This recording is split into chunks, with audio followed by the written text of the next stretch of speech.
This big, beautiful Samsung QN90D costs about $10,000 as I make this video. Its competition from Hisense and TCL costs $3,000 to $4,000 less, or more in some cases. So, is there any way I can make a case for buying this TV, especially when it's doing something it absolutely shouldn't? Time to find out.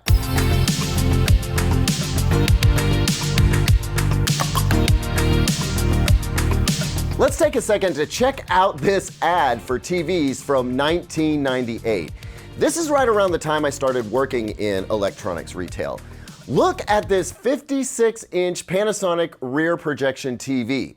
56 inches, and that's in 4:3 format, so more square than rectangle, for $5,500. Now, adjusted for inflation, that's about $10,500 today for a 56-inch TV. I hate to state the obvious, but man, we really have come a long way. You can now get a 98-inch TV for that kind of money. Actually, you can get a 98-inch TV for way, way less. In fact, TCL is selling its 98-inch Q6 right now with free installation if you buy it at Costco for $1,600. Let that sink in for a second. A 98-inch TV installed for $9,000 less than this 98-inch Samsung QN90D is going for. Of course, the QN90D here is a much better TV than the TCL Q6, but TCL has an 8 series TV that offers similar performance to the QN90D for $4,000 right now. Still a lot of money, but well less than the $10,000 that Samsung is asking for here. With that in mind, I feel like it's fair to say that this TV has a lot to prove. The whole "you get what you pay for" adage is gonna be kind of hard to apply here. Hey, real quick, y'all, I gotta do one of those pop-ins because after I finished recording the rest of the video that you're about to see, I realized I never closed the loop on the discussion that I wanted to have around premium and what that means these days. So let's do that now. So that TV sales ad from 1998 reminds us that the price of a top-tier large screen premium TV today is in line with what it was 26 years ago. What's changed is the competitive landscape. Hisense and TCL have TVs with competitive picture performance selling for unbelievably low prices. So low, I sometimes wonder if they're making much margin. But I think the fundamental question here is, what is Samsung offering that those guys aren't? Well, let's list it out, and then you can place your own sense of value on the premium aspects and decide what they mean to you. I'll start with build quality. The QN90D does feel like a better built TV. The pedestal stand itself and its inclusion is premium. You just don't see this with the competition at this size. Then there's some build quality stuff going on inside that isn't obvious from the outside, like choices about how the TV is wired up and where the power supply goes, all of which kind of comes together to make the TV easier to repair if it's needed. It also makes it thinner, for example.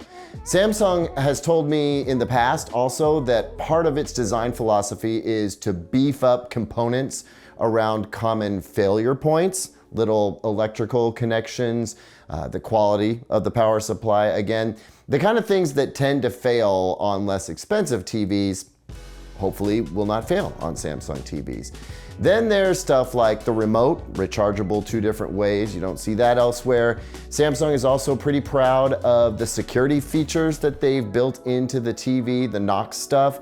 Now, I can't speak to how effective they are or how that compares to the competition, but security has been a focal point, and they talk about it quite a bit. The sound quality, you'll soon hear me encourage you to get a soundbar with this TV, but the onboard sound is significantly better than the competing TVs. Then there's Samsung's support of smart devices, which goes way beyond just Chromecast, HomeKit, and AirPlay. And then there are some features like multi-view, which lets you put different content side by side on the screen. The TV also does picture-in-picture. There's the implementation of cloud gaming options in this TV through Samsung's Gaming Hub, which is unique. Object tracking sound, Q Symphony sound, both very effective. Unique to this kind of a television from Samsung. Now, this is by no means an exhaustive list, like Tizen hides all kinds of stuff within it, but that's a pretty long list of premium stuff. So the question is, how much of that stuff is stuff that you want, and are you willing to pay a lot more for it? So keep that in mind as you watch the rest of the video. So in this review, I'm gonna talk about what living with this TV has been like for the past few weeks, tell you what it does well, what it does not do well, show you one thing that it shouldn't do at all, and then we'll see where we land at the end. Let's take a ride. If you missed my unboxing of this TV, I'll summarize now. The TV is built well. It's heavy, but it's also solid. Now, I know it seems like any 98-inch TV is gonna be heavy and feel solid, but I've handled a few 98-inchers at this point, and this one feels extra robust. That's what she said. I'm impressed it comes with a pedestal stand. I mean, this TV being as large as it is makes it seem like it's likely destined to be mounted on the wall. It's pretty big for a common area room, so I tend to see it in a dedicated entertainment space, and I think it looks best mounted on the wall. That being the case, Samsung could have just outfitted it with a couple of feet and called it good, but they not only included an attractive pedestal stand, they built it like a tank. And I appreciate that. Now, there is some flex to this TV when it's mounted on its stand, and I think this is unavoidable, shy of having a 300-pound metal chassis. But this TV is not gonna topple unless you're doing parkour in your living room with reckless abandon or you suffer a pretty major earthquake. Now, I'm kind of surprised not to see an array of bass transducers, or little mini subwoofers if you want to call them that, lining the back of this TV. That's classic high-end Samsung these days. The 8K TVs have it, Samsung's OLEDs get it. Why not here? I'm sure there's a reason, but it eludes me. If you're not familiar with Samsung's latest remote, it's very small, rechargeable via solar and USB-C, and shy on buttons. You'll be navigating to what you want via Samsung's Tizen interface, which is due for a facelift soon, as I believe Samsung is going to lay a version of its One UI ported over from its mobile devices over the Tizen operating system that it currently runs. It'll still be Tizen, and Bixby will still be around, but you have Alexa as an option too. Navigation is quick, as is app loading times. I was never frustrated by having to wait around for this TV to catch up to my clicks, and content was always loaded and playing quickly. There was some time in the early hours of using this TV where I felt like Samsung TV Plus was being forced down my throat, and I didn't much care for it. Samsung TV Plus, if you aren't aware, is a bunch of free ad-supported streaming channels. And while I'm glad all that free content is available, I do not want it to start playing automatically. Eventually though, I got things to the point where it just loaded up the home screen and awaited my impatient commands. The audio system on this TV is not bad. It's actually good. It will not blow you away though. A picture this big needs better sound, and that's why Samsung would love to sell you one of its soundbars. And you know what? I support that. Samsung makes some stellar soundbars. I paired the Q90D with this TV and turned on Samsung's Q Symphony sound, and I enjoyed the sound that went with the picture a whole bunch. The whole package was insanely cinematic. One more thing real quick. I praise Samsung for offering a smart calibration feature where you can use the SmartThings app to calibrate your TV. When you can use it, it works really well. Unfortunately, though I have the latest version of the SmartThings app on my iPhone 16 Pro Max, on my iPhone 16 and iPhone 15, it didn't work. Also, I'm not a fan of the fact that you can only use Samsung phones, no other Android phones, to calibrate the TV. So, though I have a Google Pixel 7 here, not gonna work. Now, I get that Samsung needs to make sure the camera is adequate, but not allowing any other Android devices in on this? Come on. Now it's time for a little segment I like to call Numbers for Nit Nerds. Guess what this is? It's a bunch of numbers for nerds. And if that does not sound like your jam, I get it, no problem. You can skip to the picture quality section using the timecode link down in the description below the like button. But for all you geeks out there, here's what the measurements say. I used a Calibrate HL Plus, VideoForge Pro, and Calman Ultimate software and ran it through a suite of tests, and I changed up the window size several times to try to thwart any cheating on behalf of the TV. In SDR filmmaker mode, the QN90D on this 98-inch model, I'll explain why I wouldn't trust these numbers for other sizes later, came in at 120 nits, which is textbook for the filmmaker mode. If I juiced the brightness, I got a 700 nit reading. More on that in a moment. The 2-point white balance and grayscale in SDR filmmaker mode looked pretty good until it got to the brightest whites.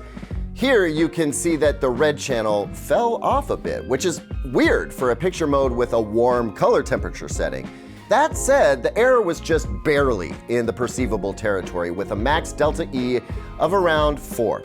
I have seen much, much worse from most of the 98-inch TVs that I've tested, so I'm gonna put respect on Samsung's name here. The color accuracy in SDR, well, in HDR too, actually, while we're talking color, phenomenally good. I got top-tier OLED numbers on the color accuracy. Now, the TV didn't cover quite as much of the BT 2020 color space as I'd hoped, but the colors this TV did produce in the filmmaker mode were exceptionally good. So again, respect to Samsung's engineers. Now, I tested movie mode too, just for grins, and had similar luck with color accuracy and grayscale. The real difference between filmmaker mode and movie mode is that filmmaker mode followed the EOTF curve perfectly, and movie mode was intentionally and significantly over-brightened, which, while not accurate, is what I'm hearing most viewers like. Peak brightness numbers were not as intense as I was expecting. I got right about 1700 nits with everything maxed out, at least in filmmaker and movie modes. Generally, the other modes won't actually be brighter, they'll just look brighter due to the cooler color temperature. Now, 16 to 1700 nits peak brightness is respectable, but it's not as boastful as what TCL and Hisense's TVs are producing, which is in the 3000 nit territory. I will say though that I never felt like this TV wasn't bright enough in HDR. In SDR though, I was surprised that I had to max out the brightness to really be happy with the picture. In the end, the TV offers some stunning HDR images, and SDR too. I just wouldn't call this the best bright room TV you can buy. I think TCL and Hisense are winning gold and silver in that race because they just get more intense in SDR. So, by the measurements, the QN90D is a solid TV. Definitely a flagship, but how's it look with day-to-day watching? Well, let me tell you, I put a lot of hours in on this TV. I watched some 18 episodes of Mythbusters, 5 episodes of Suits, 4 episodes of Bosch Legacy, 3 episodes of Chips. I watched Interstellar 2.5 times, once on YouTube and once on 4K Blu-ray, and about half of it again on each platform. And I think I got a solid 8 hours of YouTuber golf in as well. That's all in addition to all the usual content I use to evaluate TVs. And I gotta tell you, for the overwhelming majority of the time I spent with my eyeballs on this thing, I enjoyed watching it very much. It does a lot of things really well. But those of you who know me have probably already sensed that something isn't right. And yeah, that's true. If you sense a lack of enthusiasm coming from my narrative right now, well, that's because I just wasn't blown away. And I'm sitting here thinking, I know that if I spent 10 grand on this TV, I would want to be blown away. Now, to be fair, I've seen it all. I've seen all the TVs. I'm jaded, there's no doubt about it. And I know that most folks will be blown away by this TV, but I don't know, I expected more because many of Samsung's TVs do blow me away on the regular. I'm telling you, something just isn't sitting right with me here. And I'm starting to speculate that perhaps Samsung went back to putting its absolute best into its 8K TVs. And if so, okay, but folks, this TV came out at 15 grand. It's 10 grand now, and well, there's more. This TV, on very rare occasions, would make me go, wait, what? Like the TV's mini LED backlight system. 99% of the time, it's awesome. I would actually say when it's playing content, it's just awesome. Very little halo or blooming. Better than the TCL QM8 and the Hisense U9N, I think. Neck and neck, at the very least. And the backlight is speedier, too. Transitions between bright and dim happen very fast, which I love. And then there's this weirdness I'm about to show you that has cost me more sleepless nights than I care to count. Now, if you follow Andrew Robinson's reviews, you've seen this already, but I'm gonna show you some more. This is the scene on Hulu's Clipped that Robinson used. What is this? And I saw it on Chips, too. Check it out around Sergeant Gautreaux. That's Chris Pine's dad, by the way. Did you know that? Anyway, it's happening here. Like, what even is this? I saw it on Interstellar a couple of times too, though less on the 4K Blu-ray than the YouTube stream, which is just 720p, by the way. Best as I can tell, this is a processing issue. I do not believe it is a backlight execution issue, as it doesn't behave like a backlight issue. It's worse on low quality content, which has me wondering if it is fundamentally tied to upscaling and exacerbated by pixel level adjustments to enhance contrast. Because I see it most often with moving people against certain color backgrounds, and they need to be big, expansive, uniform color backgrounds like green and dark yellow or amber. Now, to be fair, in Interstellar, a 3-hour movie, I saw it for less than 15 seconds total. And I watched this TV for 4 days and didn't see it once during that time. So the percentage of time that this sort of effect is visible is, honestly, it's been negligible for me.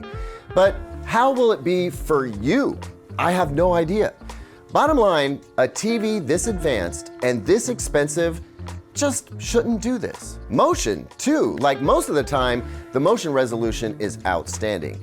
And then sometimes, especially on YouTube and even with relatively high quality content, it's a stutter fest. On content I have viewed on other TVs that didn't seem to be dropping frames like this. Now, did I get a dud? I don't think so. I think something about the processor in use is not happy driving this size of panel, possibly. Now, I'll work with Samsung on this. They have been nothing but gracious about taking feedback and working hard to make their products better. So I look forward to that. But for now, I guess here's my takeaway, guys. This TV looks excellent 99% of the time. It's a classy TV. It will blow many of you away. But the price of admission is just too steep. Guys, that's my take. I mean, I rarely let price get in the way of a recommendation when I'm talking about a premium product, because this is the kind of TV that mostly wealthy folks and business owners are gonna purchase. But in this case, I just can't let it slide. I think the TV is too expensive. It pains me to say it. And if it is gonna cost this much, it needs to blow me away like Samsung's other excellent TVs do. Thanks as always for watching, everyone. What do you think? I wanna hear from you down in the comments. Please consider sharing this video because it is more important for our success than ever before. Thank you so much for liking and subscribing. I'll see you on the next one, and until then, here's 2 other videos I think you might like.